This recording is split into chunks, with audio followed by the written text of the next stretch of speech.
Shalom, shalom, peuple de Dieu. Que le Seigneur Dieu vous bénisse une fois de plus. Partout où vous êtes en train de suivre cette exhortation. Je demande aux enfants de Dieu ne fût-ce que d'écouter le message parce que c'est le Seigneur qui nous les donne aussi. Vous savez, il y a eu une femme.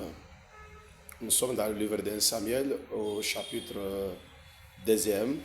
Cette femme de Anne qui montait à la montagne avec son mari et sa coépouse.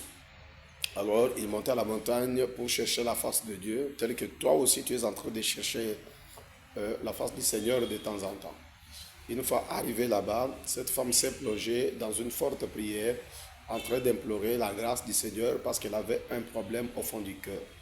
Je l'ai toujours dit plusieurs fois que les gens qui cherchent la face de Dieu, ce sont eux qui ont des problèmes au fond du cœur. Ce qui me préoccupe ce matin, c'est lesquels.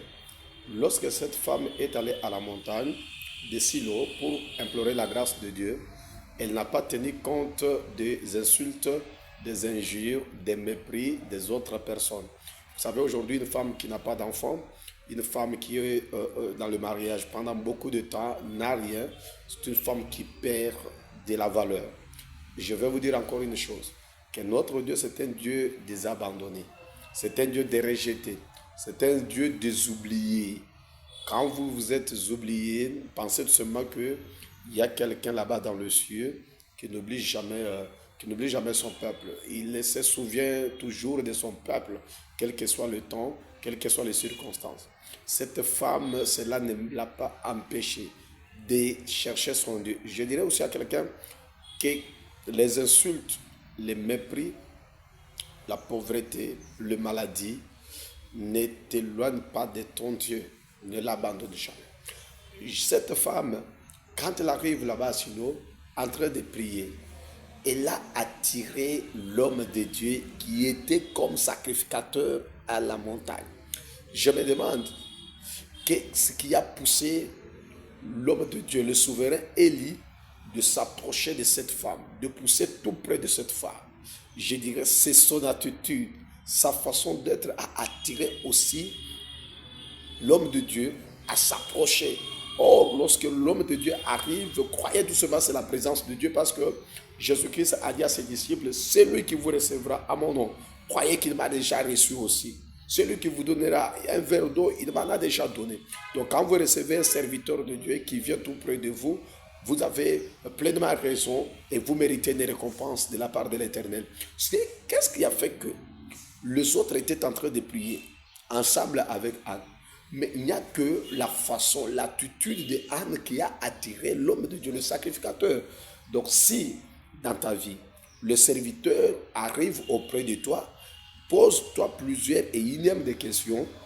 Pourquoi il ne vient qu'à moi et il ne voit pas auprès des autres personnes?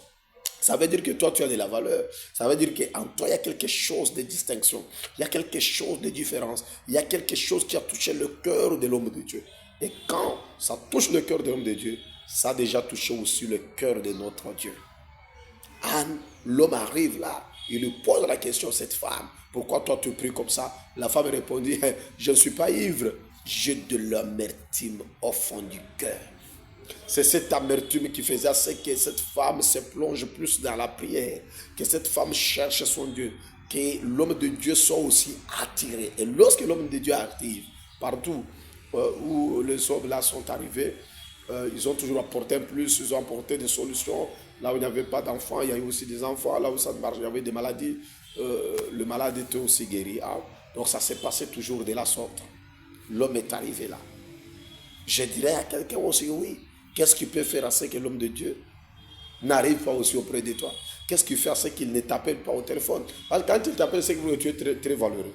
Tu as un problème, tu es excellent, tu es différent des autres. C'est pourquoi il s'approche de toi. Le Dieu des rejetés, le Dieu des abandonnés. Même si les autres peuvent se moquer de toi, même si les autres peuvent t'abandonner, crois seulement, il y a quelqu'un qui peut te parvenir au secours. Alors, le Seigneur Dieu a enlevé le propre. Tu n'es pas marié, crois seulement un jour tu auras le mariage. Tu n'as plus l'emploi, un jour tu en auras. Tu n'as plus à faire dans ta vie, un jour tu auras aussi à faire. Vous savez que parce que dans cette femme, il y avait quelque chose de l'excellence.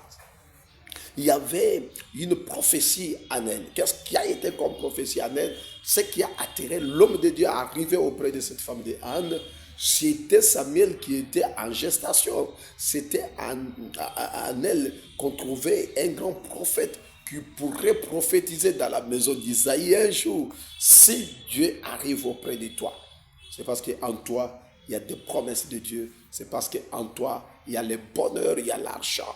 Tu peux dire ensemble avec moi que j'ai des choses précieuses à moi. Que le Seigneur Dieu vous bénisse. Comme vous avez des choses précieuses, ne vous limitez pas.